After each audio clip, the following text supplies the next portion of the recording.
Bon les amis, on a une petite soirée custom. Alors là, je m'étais j'avais bien travaillé pour pouvoir mettre une fourche double bras sur le Sandbike. Alors, ma femme a décidé de choisir le Sandbike comme son prochain vélo. Donc du coup, je vais lui retirer la double fourche qui lui met beaucoup de poids avec un côté un petit peu trop agressif. On va lui remettre une fourche normale mais avec un cintre BMX. Et comme vous me le demandez souvent dans les vidéos, que ce serait bien de montrer tout ce qui est process, etc. Comment est-ce que je fais? Je vais vous filmer étape par étape comment est-ce que j'enlève une fourche de BMX et comment est-ce que j'installe tous ces éléments. C'est parti. Pour ça les amis, je travaille avec différents kits d'outils. J'aime bien avoir des multiclés comme ça. C'est très facile pour pouvoir dévisser très rapidement. Ensuite, pour tout ce qui va être travail pour dévisser, mais surtout revisser une potence ou un cintre de manière à mettre la même force et m'assurer de mettre la même force, je vais utiliser une clé dynamométrique. Celle-ci, c'est une Vanpo. Vanpo, c'est extraordinaire. Je viens de passer dessus là récemment. J'adore ça. J'adore ça. Je vais vous expliquer le concept dans quelques instants. Et là, ça c'est, oh là là, ça c'est mon petit jouet que je me suis offert il y a pas longtemps. C'est on appelle un pied à coulisse électronique, il me semble. Voilà. Ce qui me permet, par exemple, ce qui va me permettre pour la suite de mes reviews, de pouvoir vous donner un côté beaucoup plus professionnel et surtout, par exemple, quand on va mesurer, par exemple, l'épaisseur. Là, j'étais en train de mesurer l'épaisseur, par exemple, des disques Vanpo et Kinup. Vous pouvez les trouver sur Amazon. Je vous mets les liens. Alors déjà, vous allez les trouver dans mon Google Doc. Vous savez, Google Doc, vous allez dans la partie équipement. Et là, je vous mettrai ce que j'utilise. Voici à quoi ressemble la clé dynamométrique de chez Vanpo. Donc, nous avons bien le cliquet qui est ici. Voilà. Et ici, parce que maintenant, vous pouvez, sur les vélos, les voitures, les trottinettes, les skates, etc., vous pouvez utiliser des valeurs de couple pour pouvoir serrer vos vis sans casser les têtes, par exemple, parce que vous aurez mis trop de couple dessus. D'accord? Donc, ici, vous avez la valeur de référence minimale et maximale de cet outil. Donc, celle-ci, c'est la 3 et 25, ce qui me convient parfaitement pour ce que j'ai à faire. C'est-à-dire que moi, je travaille beaucoup sur les vélos, les fat bikes. Hein, vous savez, vous connaissez la chaîne maintenant. Vous tirez ici, et là, vous allez pouvoir régler, en fait, donc là c'est pour desserrer, hop, dans le sens des aiguilles du montre, vous allez pouvoir régler la valeur du couple de serrage. Donc voici par exemple je veux 3, là je dois être à 2, voilà, ici je dois être à 2, je rajoute 1 et donc je me retrouve à 3. Voilà, c'est tout simple hein, comme outil, et en fait, du coup, vous allez pouvoir mettre votre force, et dès que vous aurez atteint la limite, vous allez entendre un clic qui va vous dire c'est bon, tu peux arrêter de visser et du coup tu peux sauvegarder ta tête de vis sans éclater ou sans détruire le filetage. Et quand vous avez terminé d'utiliser, vous desserrez, comme ça au moins ça relâche les ressorts à l'intérieur ici. Et donc du coup vous aurez des valeurs qui resteront précises au fil du temps. Alors, on va enlever d'abord la vis de direction qui se trouve ici. Vous n'êtes pas obligé de l'enlever quand vous voulez juste remettre le guidon à l'endroit. Hop, tac. Donc là, vous vous trouvez avec une tête d'étoile. Ici. Ensuite, on va enlever les deux vis qui sont... Là, par exemple, ça, c'est une potence de BMX. Et là, il va me falloir ma clé dynamométrique parce que c'est extrêmement bien serré. Alors l'astuce là, c'est pas de dévisser un seul, c'est de dévisser un peu le premier et ensuite de switcher sur le second de manière à ce que ça soit pas une seule vis qui prenne constamment toute la pression. Alors si je vous dis ça, je sais pas si j'ai totalement raison dans ce que je dis, mais c'est comme ça que je travaille et c'est également à cause de ça, enfin à force d'erreurs que j'ai appris et bon pour moi ça fonctionne. Donc là, pour le coup, cette potence elle est liée avec ce cintre, donc je le laisse, j'ai pas besoin de dévisser. Vous pouvez retirer comme ça, hop, et là on va se retrouver juste avec les entretoises, tac, et on va le mettre de côté. Pour les Lengway Engine Pro 2.0 et comme beaucoup de de vélo avec des potences qui se plient, vous allez pouvoir retrouver la vis de direction à l'intérieur du système de pliage complètement. Hop, je vais me mettre de côté et là je vais dévisser également sur le côté.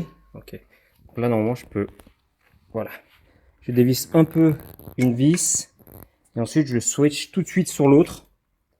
Voilà, et ce qui va pouvoir me permettre, vas-y relève-toi, ce qui va pouvoir me permettre de retirer tout simplement. Alors ça sera l'occasion aussi pour moi de vous montrer deux types de jeux de direction différents sur lesquels je travaille. Alors je l'ai appris également à mes dépens. Pour cette fourche là, c'est plutôt simple. Vous avez juste à enlever donc du coup la vis de potence, donc la vis de direction. Vous enlevez les éléments, tout ce qui est entre toises, etc. Et après on va pouvoir sortir la fourche après avoir dévissé l'étrier de frein. Donc ici, ce qu'on va faire, c'est qu'on va retirer l'étrier de frein. Les dépôts bleus là, les dépôts bleus que vous voyez, ça, c'est le reste du Loctite. Pour protéger la vis, pour éviter qu'elle se desserre. Et ben ça, il faut en remettre une fois que vous revissez. Avant ça, nous allons dévisser également cette potence. Comme ça, on va faire un switch très rapide entre les deux. Donc là, vous dévissez une, deux et la troisième partie ici.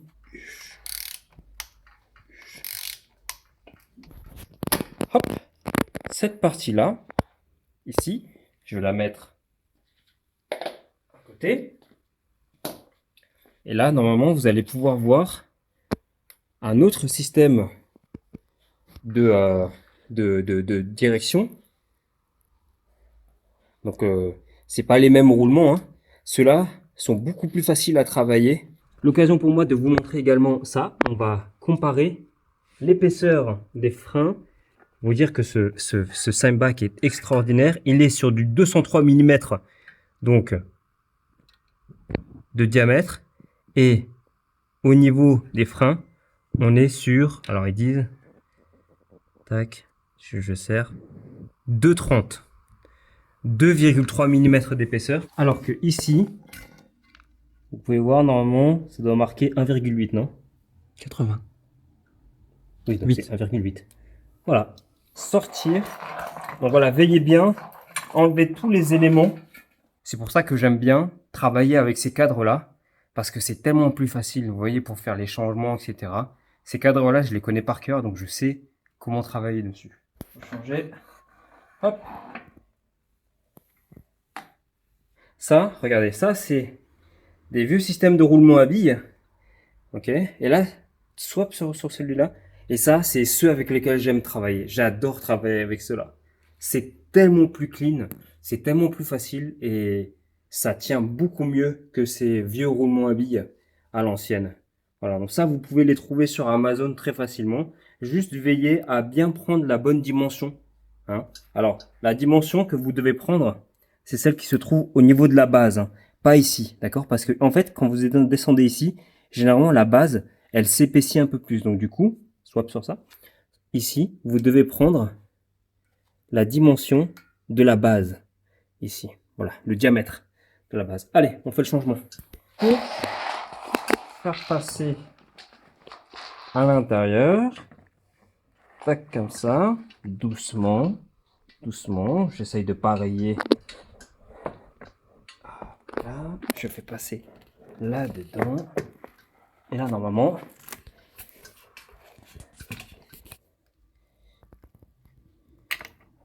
faire passer ici à l'intérieur. Et je fais passer ça et tac. Voilà. Comme ça, je sais que c'est bien aligné avec. Donc ça, avec ce qui va me rester, je vais pouvoir mettre le cintre BMX.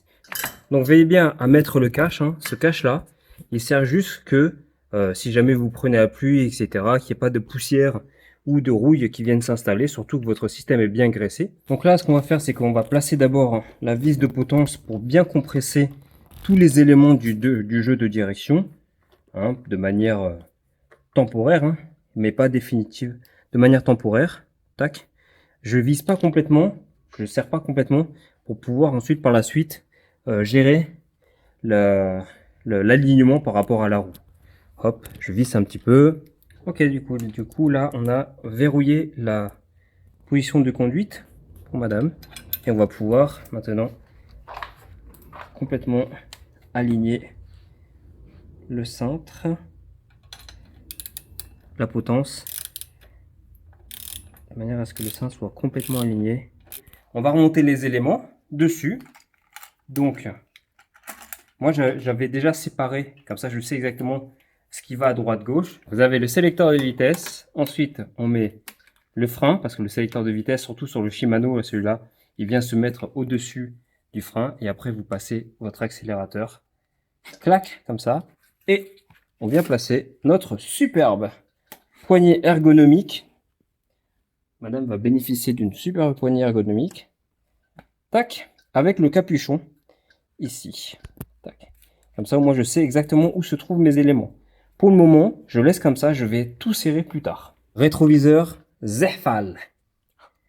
Le rétroviseur Zerfal, vous le retrouvez sur Amazon. Et si vous voulez le lien, vous avez mon lien dans mon Google Doc avec tous les équipements. Voilà. Je sais que pas mal d'entre vous ont été convertis par le rétroviseur Zerfal. Tac, et rétractable pour éviter de prendre trop de place. Maintenant, j'ai juste à tout resserrer, revisser l'étrier, et puis on est bon. Voilà.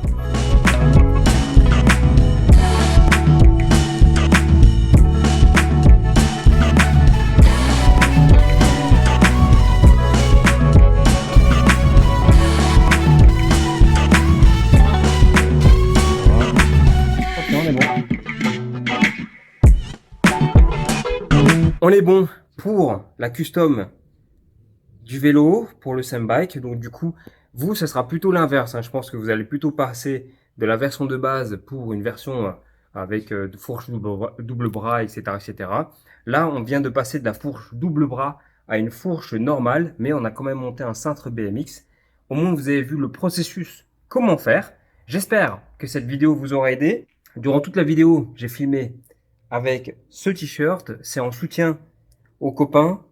Voilà, si vous cherchez des informations, c'est mon copain Matt Aventure. Donc, levez à toi et mets un rétroviseur sur tes vélos. Voilà, j'espère que cette vidéo vous aura plu. Si c'est le cas, n'hésitez pas à me le faire savoir en commentaire. Soutenez la chaîne, abonnez-vous. Et voilà, tout ce qui est lien pour tous les outils, etc., vous allez le retrouver dans le Google Doc. Allez faire un tour. Hein. Et moi, je vous dis à la prochaine, notamment pour la customisation de ce Engwe Engine Pro 2.0 qui va arriver d'ici peu. Déjà, voilà, on va lui monter des freins à disque en 2,3 mm d'épaisseur, 203 mm de fou. Voilà, plein de belles choses qui vont arriver sur la prochaine custom de ce vélo. Mais ça, ce sera pour une prochaine vidéo. D'ici là, prenez soin de vous, roulez prudemment et toujours lever. Toujours lever, les amis.